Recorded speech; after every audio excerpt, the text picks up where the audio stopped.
podría formular una pregunta que pueda remover conciencia sobre este tema?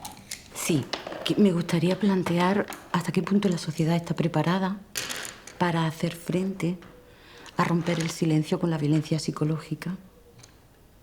Creo que es una pregunta clave que nos la debemos hacer todos y todas, porque en muchas ocasiones nos encontramos con que no hay una respuesta y unos recursos si no hay un moratón o si no hay una agresión física. Y detrás de cualquier tipo de agresión siempre hay una violencia psicológica, que es el fondo de la cuestión.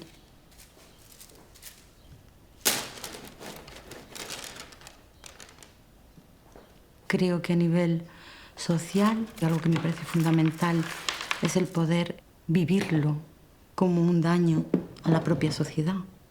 La pérdida de la voz, de la palabra y de la propia identidad de la mujer que está sufriendo una violencia psicológica.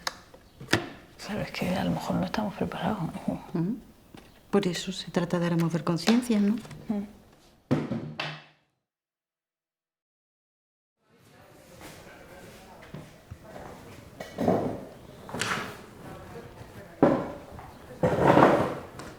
A mí personalmente todavía me cuesta trabajo pensar que yo he sido esa persona en ese momento. Cuando estaba sucediendo, ¿tú te imaginabas que podrías salir, que podías estar como estás hoy? Creo que ya estamos listas. ¿Ya? Sí, claro. ¿Ya pasamos? Ya pasamos. Gracias.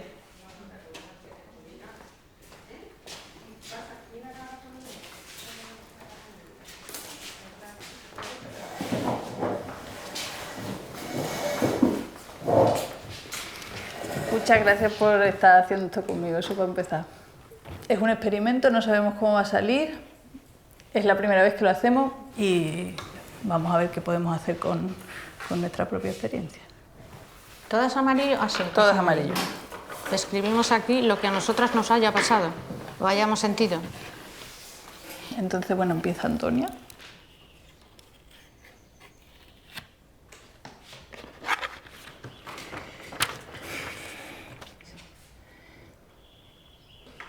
Muchas antes que yo han encontrado el patrón que buscamos. Una de las primeras formas que presenta es el control. Empezó por criticar mi ropa, luego mi cabello, mi forma de arreglarme, mi trabajo. Me justificaba sus celos como una prueba de amor. Llegó un momento en el que cuando sonaba mi WhatsApp, me dolía el estómago de pensar que iba a tener una bronca y sentía miedo.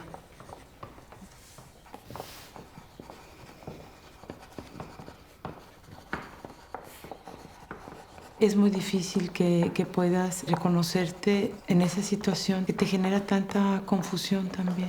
Llega un momento que tú estás en un bucle y es muy difícil romper ese bucle. Yo no era consciente. Ahora, con perspectiva, sí lo veo y ves muchas cosas que antes eran normales. Yo creo que es que está normalizado. Entonces no lo ves. Es muy encubierto. Muchas veces el maltrato psicológico que te hacen es tan civilino que no te das ni cuenta. Y si no te das cuenta tú, tampoco se dan cuenta los demás.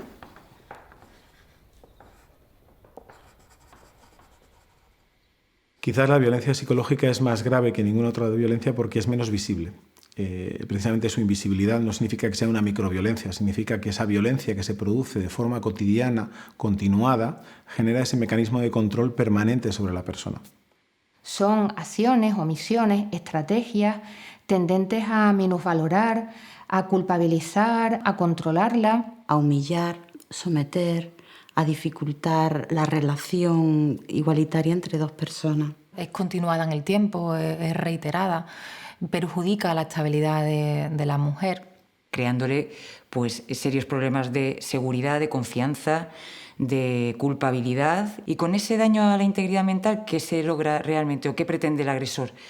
Instituir una relación estable de subordinación o de sometimiento de la mujer.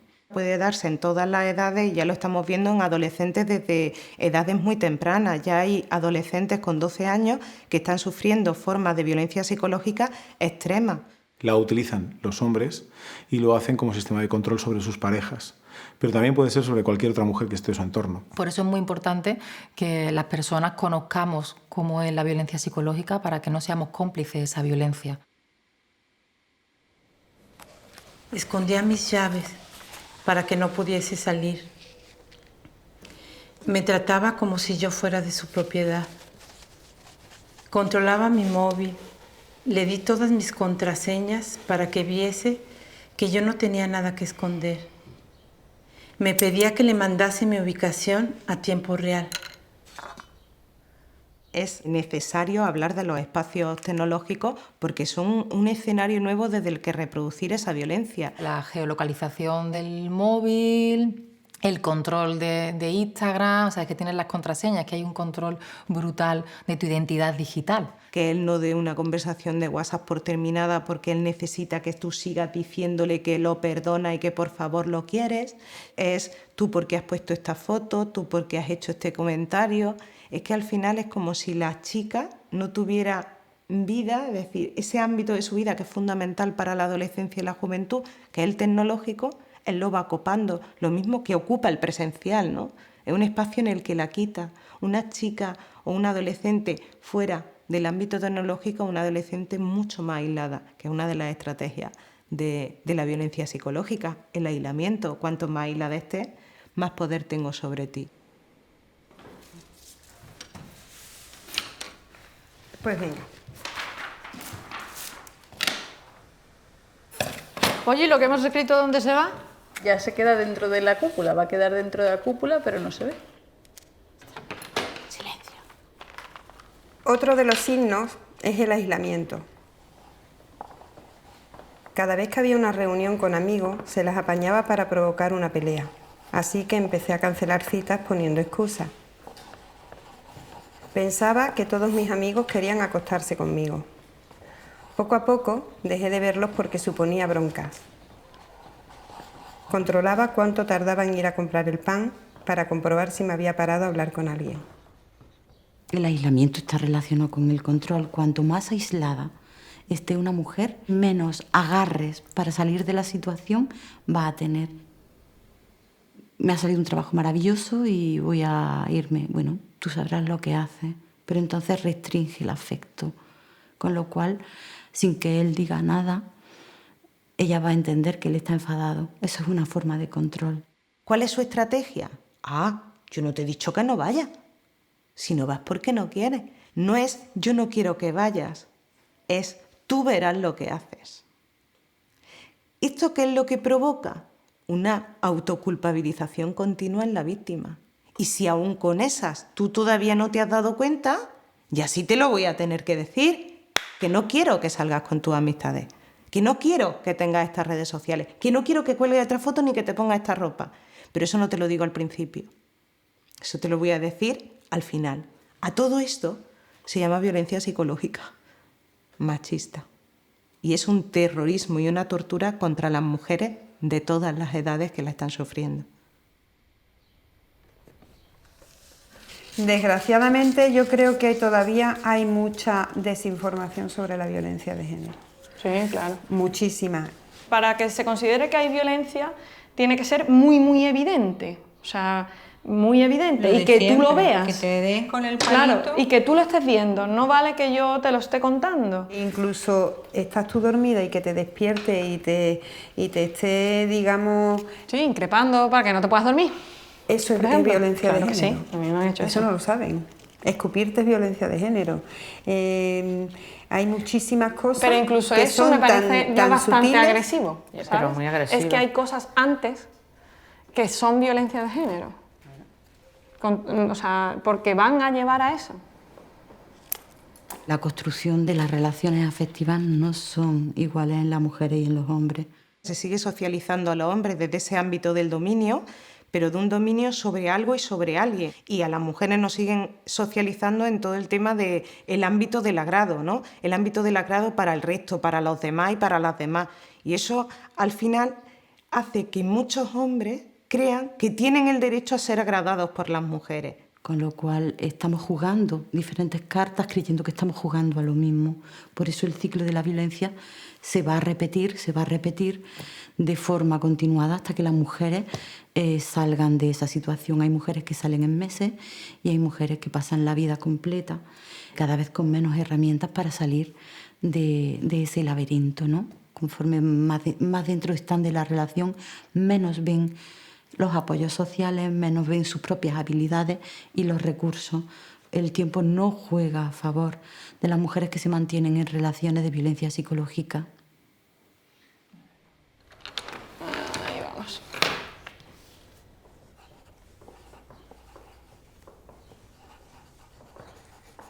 Me hacía sentir culpable por cualquier cosa, desde haber perdido las llaves, por fumar, porque no le fuera bien en el trabajo. Usaba mis miedos y mis puntos débiles para controlarme. Exageraba mis defectos o los señalaba para evitar asumir la responsabilidad de sus malas elecciones o errores. Mentía o negaba situaciones que habían ocurrido. Me castigaba con su mirada, su falta de atención, su desprecio.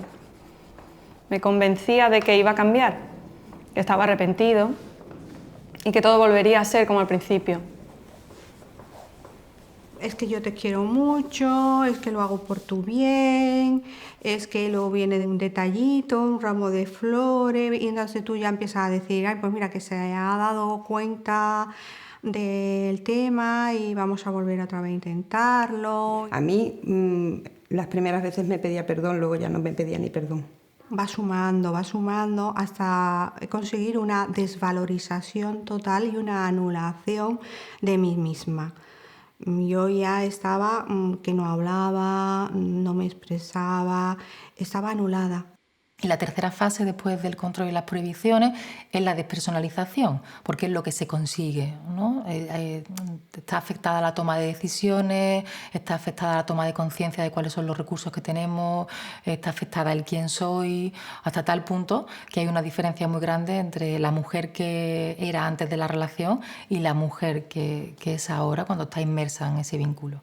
Se supone que la persona con la que tengo un vínculo de afecto me está violentando. Entonces, para poder entender esto que está pasando, mi mente desarrolla una serie de distorsiones cognitivas, de pensamientos irracionales, como por ejemplo la negación del maltrato, la justificación del maltrato, la culpabilización de yo soy responsable, si yo sé que esto o aquello le molesta, ¿no? ¿Por qué lo he hecho, ¿no? Además, ahí entramos en la indefensión aprendida, que la mujer adapta todos sus mecanismos y sus estrategias para evitar el conflicto. Y al final el conflicto se da por motivos ajenos, ¿no? A lo que ella deje o deje de hacer. Asumes toda la culpa, toda la responsabilidad de algo que no va a cambiar, no puede cambiar. La única manera de romper con eso es que él te mate o que tú te vayas.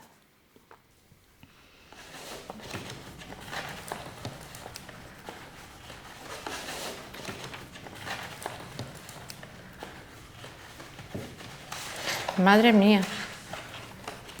O sea, estoy intentando ver por qué está ahí esa sensación de malestar.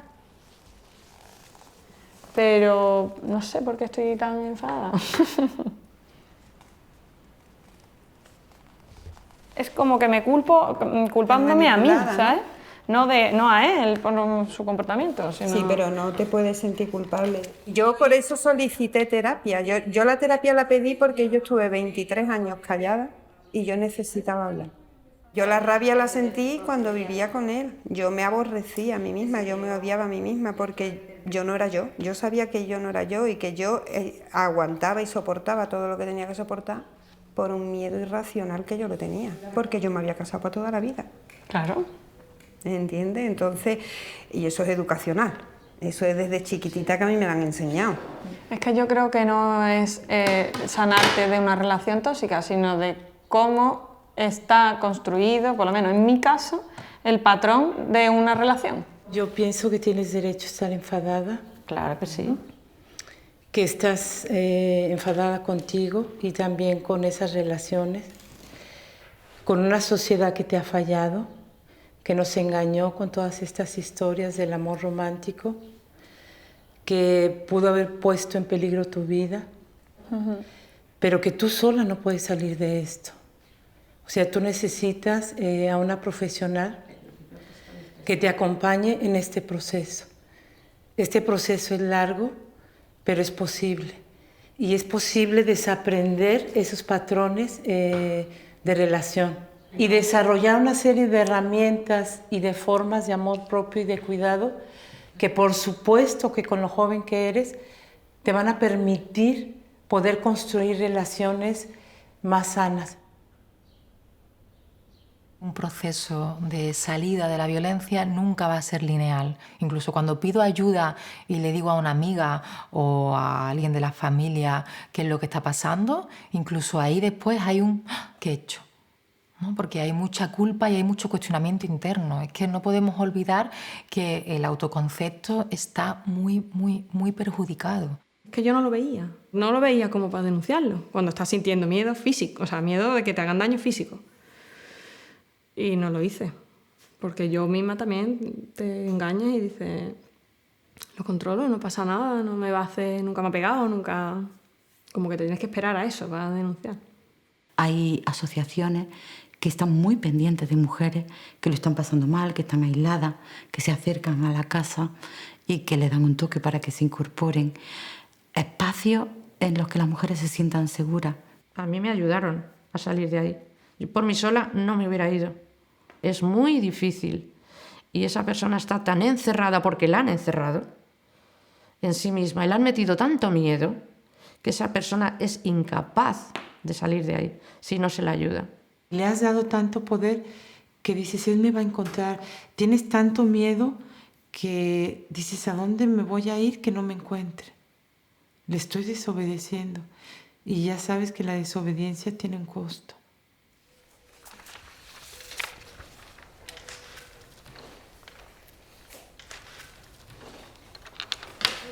Otro de los signos de desvalorización, las humillaciones y los insultos que se pueden relacionar con las siguientes afirmaciones.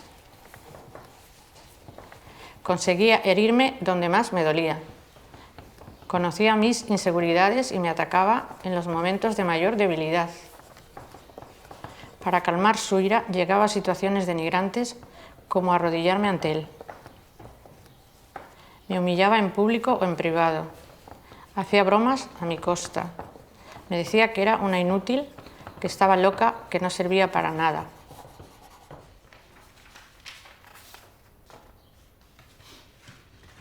Las mujeres víctimas de violencia psicológica tienen síntomas como diarreas, vómitos, dolores de cabeza. Malestares del tipo de empezar a tener insomnio, empezar a tener dificultades para tomar la palabra. Daños en su autoestima, depresión, ansiedad, tendencia a la evasión, inseguridad brutal. Realmente la sutileza de los síntomas que presenta, cuando no tienes una evidencia física de lesión, es muy complicada para probarlo ante el órgano judicial. Y muchas veces no existen otras pruebas más que la declaración de él frente a la de ella. Sin embargo, si hubiera habido un vecino o una vecina que hubiera llamado a la policía y que se lo hubiera contado a posteriori a ella, esa notificación en un momento dado podrá recuperarse y le servirá a ella como un elemento probatorio alrededor de su declaración, que es lo más importante. También se tienen que enfrentar a que muchas veces no son creídas, se las cuestiona de una manera que no cuestionamos en otro tipo de delitos. Si yo no soy consciente de lo que es violencia o no violencia, ¿cómo voy a poder plasmar esa violencia y ese infierno que he vivido en una denuncia? Yo creo que es súper importante el preparar a la mujer para lo que va a venir si interpone una denuncia, sobre todo en casos de violencia psicológica.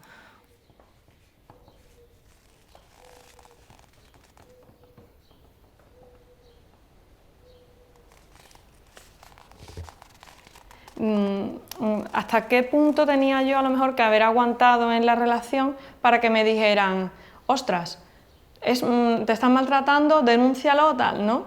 Es muy duro que tu gente no lo vea. Yo te puedo hacer una pregunta personal, es personal, Claro, sí, porque claro, es que yo soy madre, ¿vale? Y yo estoy muy preocupada de que mis hijos en un momento dado puedan sufrir lo que es el daño colateral, ¿no? Por decirlo de alguna manera, o repetición de patrón, lo que sea. ¿A qué edad empezó tu primera relación en la cual la cosa regular? Quizás mi perfil estaba como un poquito condicionado ya que yo repitiera el patrón por lo que yo había vivido en mi casa. Vale. El clima, ¿no? El clima. Más el clima, ¿no? Yo nunca, ostras, me da mucha vergüenza, yo nunca lo he hablado en mi casa. Mi madre ella siempre no ha sido consciente de que yo me daba cuenta de lo que pasaba. Creo que se autoengañaba diciendo, no, bueno, los niños no se enteran, o los niños están dormidos, o son niños y están felices. Pero desde pequeñita hasta que tienes 6 años, que entras en el cole, ¿qué estás viendo? Que cuando hay una explosión, lo que hay que hacer es callarse, intentar que la otra persona se calme y agachar la cabeza. ¿Qué pasa? ¿Que eres un normal? ¿No puedes hablar? ¡Contesta! Y me pegaba un empujón. Y yo seguía callada. ¿Pero que no sabes hablar?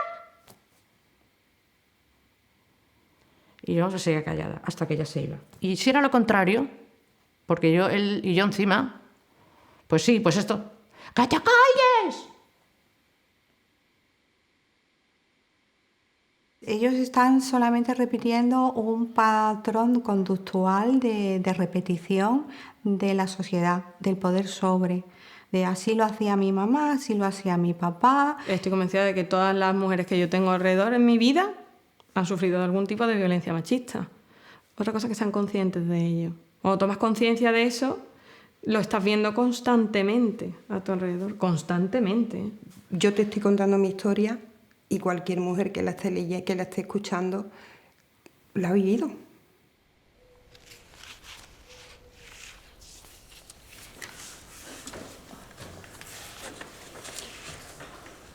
Otro de los signos que podemos reconocer es la intimidación. Rompía cosas o amenazaba con romperlas. Llegó a sacarme el cuchillo más de una vez. Daba portazos y tiraba mis cosas al suelo. Daba puñetazos a las puertas y a las paredes. Me gritaba constantemente.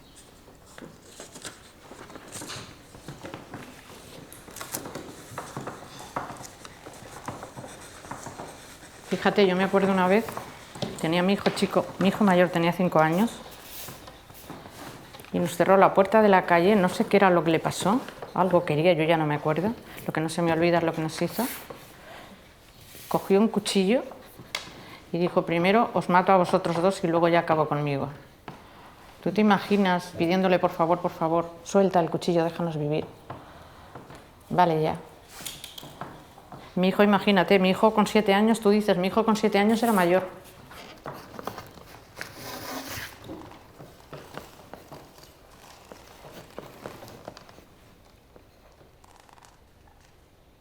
Tienes en el imaginario el maltratador es una persona agresiva, el alcohólico, analfabeto que te pega y que encima tú vives en una capa social que no tienes capacidad de salir tú sola adelante porque tienes además un montón de niños. Yo qué sé, eso, ¿no? Como una imagen que no es así. Realmente no hay un perfil.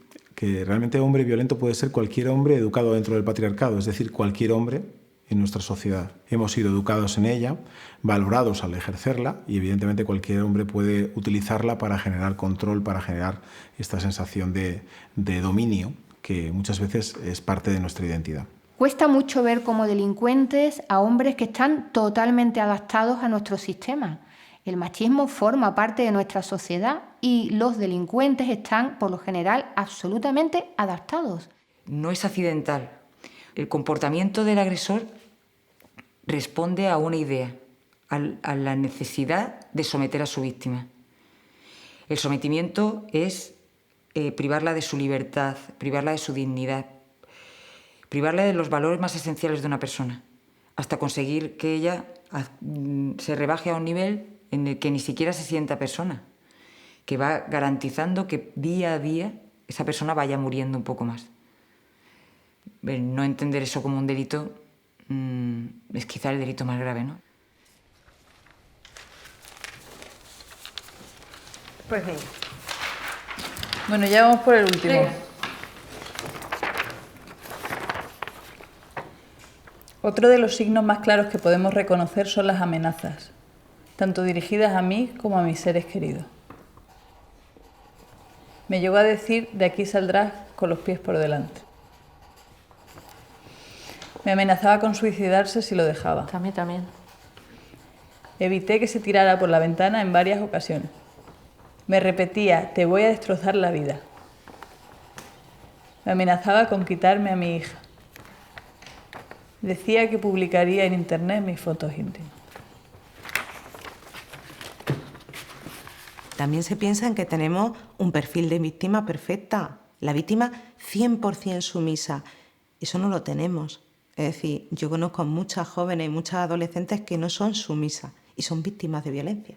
Siempre estamos enfocando en qué le ha ocurrido a la víctima, y yo creo que lo que debemos de enfocar es que la responsabilidad única y exclusiva la tiene quien agrede. Ese modelo, esa masculinidad, porque no existe un perfil, sino ese modelo de masculinidad hegemónica que claro que sale. Para poder elaborar otras formas de relación, inventamos poco a poco y entre todos y entre todas las masculinidades positivas, que sencillamente son formas diferentes, diversas de ser hombre, donde el cuidado forma parte de sus vidas, donde hay una relación empática, donde somos capaces de darnos cuenta desde el cariño y el cuidado de la presencia y la necesidad de reforzar, cuidar a la persona que está al lado.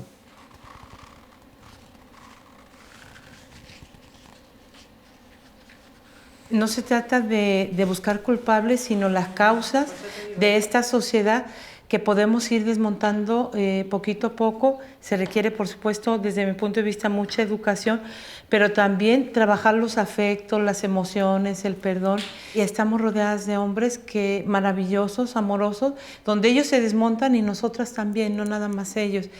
Y yo sí a Elena decirle que es una mujer maravillosa, todas por supuesto, todas, pero ella especialmente es como el futuro y la esperanza de generar otro discurso y otra praxis para salir de las violencias, y estás muy legitimada a decir desde tu lugar y tu cuerpo lo que te ha sucedido.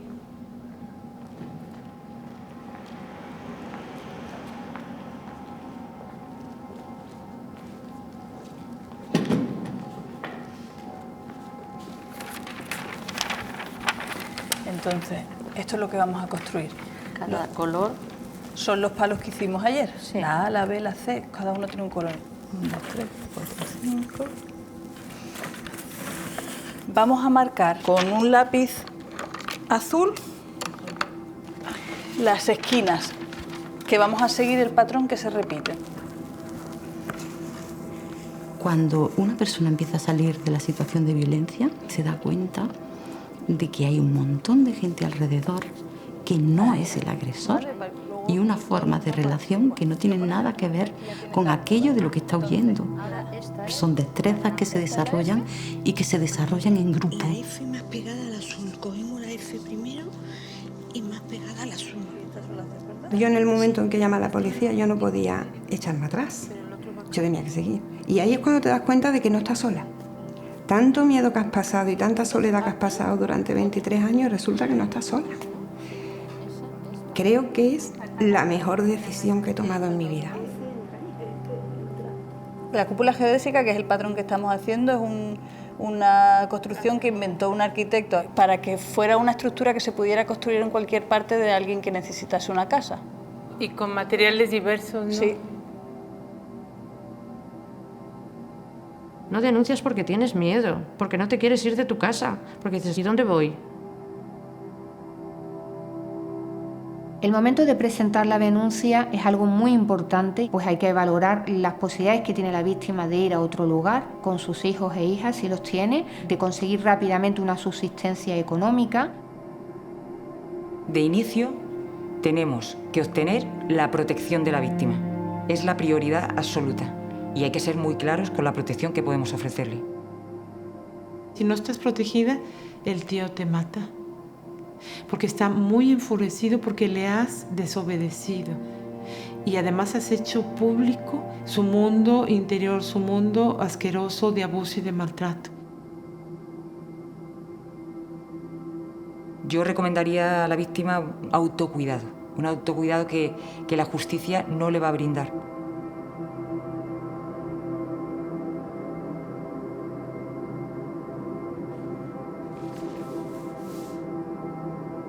Han salido muchas cosas, ¿no? En la conversación ayer han salido muchas emociones y habéis compartido y de alguna manera estáis sanando también. Es como si fuera una jaula, pero a la vez la habéis construido juntas y con vuestros sentimientos, vuestras emociones y vuestros pensamientos. Entonces esta cúpula está cargada de toda esa energía y esa intención, ¿no? Para levantar siempre hay fuerzas contrarias, ¿no? Entonces, para levantar algo tenemos que empujar hacia abajo también, ¿no? Y entonces esos raíces nos van a dar la estabilidad para levantar. Y entonces vamos a buscar esa sensación cada una y vamos a buscar unas posturas de poder de guerrera.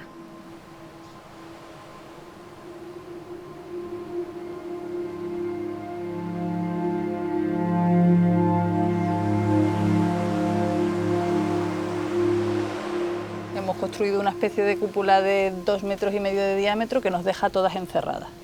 Entonces, mañana levantaremos entre todas esta cúpula y vosotros vendréis con estos pilares. Entonces ahora me gustaría que vosotros pensaseis qué creéis que deberían de simbolizar estos 8 pilares que vais a traer a las mujeres en este ritual. Y Gracias. Yo voy a estar ahora detrás de la cámara. Gracias a vosotros. Bueno, yo soy fiscal de Cádiz y el mío yo les propuse a ellas que fuese la sección de violencia contra o sobre la mujer que existe en cada Fiscalía de España, como apoyo o auxilio o asistencia a las mujeres, que sepan que existe. O sea, que tú ves los pilares como recursos, ¿no?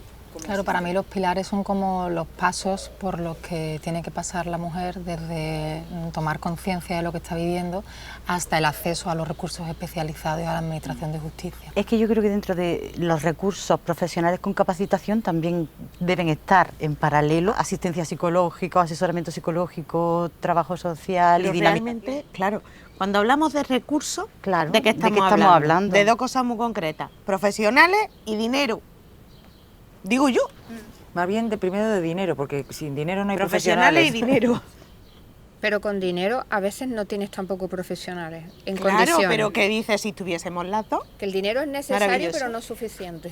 Realmente la ayuda puede venir no solamente de profesionales, puede venir de una vecina. De una vecina o de una asociación que trabaja sin ánimo de lucro, vamos, que no es... Para mí tenemos que ir a dos pasos. Es cierto que tenemos una problemática en lo alto y por tanto tenemos que tener recursos para la atención, pero no nos podemos olvidar que tenemos que irnos abajo, es decir, si no trabajamos lo de abajo, siempre vamos a tener lo de arriba. Es que es una de prevención y una de reparación, o sea, Claro, un terreno de de prevención y de reparación. Pero fíjate, para mí la prevención ya no es solo prevención, para mí es ya transformación. Sí, o sea, es que creo que hay que transformar nuestra estructura social.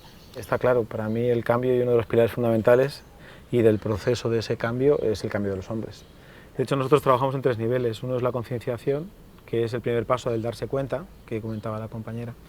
Otro es, evidentemente, la acción, y todavía hay un tercero, que es la reparación, que es el que habla Saramago, ¿no? Sí, la necesidad de no solamente darte cuenta de la transformación, sino reparar aquello que has hecho como parte del sistema. Totalmente. No se trata de que los hombres seamos culpables de todo lo que ha sucedido en los últimos 4.000 años, sino que no se reproduzca desde lo masculino esa estructura de dominación que muchas veces es sutil, como es el caso de la psicología, de la violencia psicológica.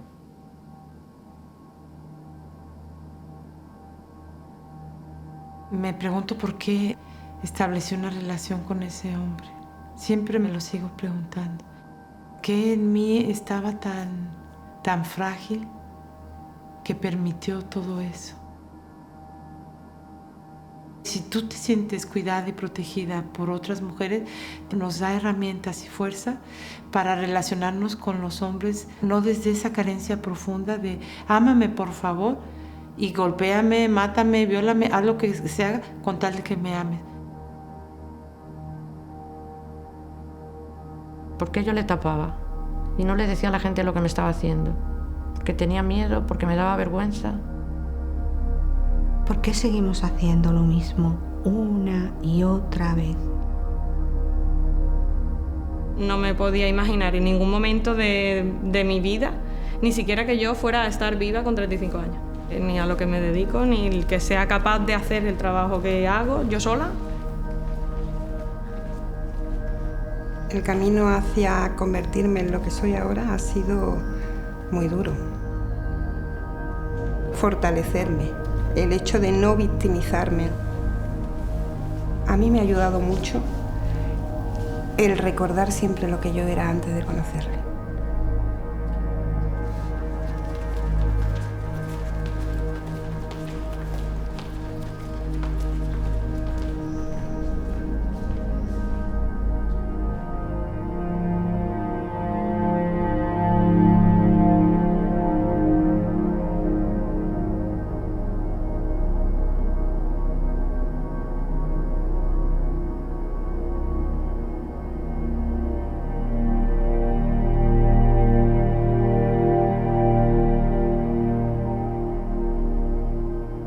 Empezar a perdonarte, eso tardas años y ese proceso duele mucho, pero es como la manera de empezar a sanarte, reconstruirte, y ahí es cuando empiezas después a planear tus sueños, tu futuro, tus deseos. ¿Por qué le pedimos tanto a las mujeres que denuncien ellas cuando no hacemos cada uno de nosotros lo que podemos hacer? El resto de la gente, ¿por qué no ve esto? ¿Qué hago yo o dejo de hacer para que la violencia siga dándose? ¿Y si fuese tu hija? ¿Qué harías en este caso? ¿Cómo podemos seguir viviendo en una sociedad machista? Tenemos que ser capaces de entender cuándo se produce esa violencia psicológica, darnos cuenta, verla, observarla, cambiarla. Detectar dónde están los riesgos de idealizar relaciones sin hablar de reciprocidad. Necesitamos el compromiso de toda la sociedad.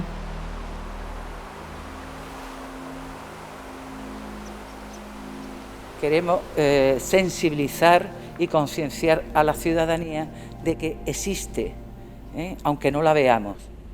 Desde las instituciones, pero también desde lo social, tenemos una responsabilidad, poner todos los medios, todas las herramientas necesarias para que podamos salir de ellas, ¿no? Que la violencia de género no es una cuestión solo de las víctimas, sino que es de la sociedad en general. Simbólicamente lo que he intentado representar es que este tipo de violencia no se ve cuando está dentro. La cúpula está hecha con una tela, que es una tela que se utiliza para los trajes de novia, porque la idea del amor romántico es lo que no te permite ver toda esa estructura que en el fondo te está esclavizando. Y que cuando sales de la cúpula y tomas distancia, sí puedes ver ese patrón.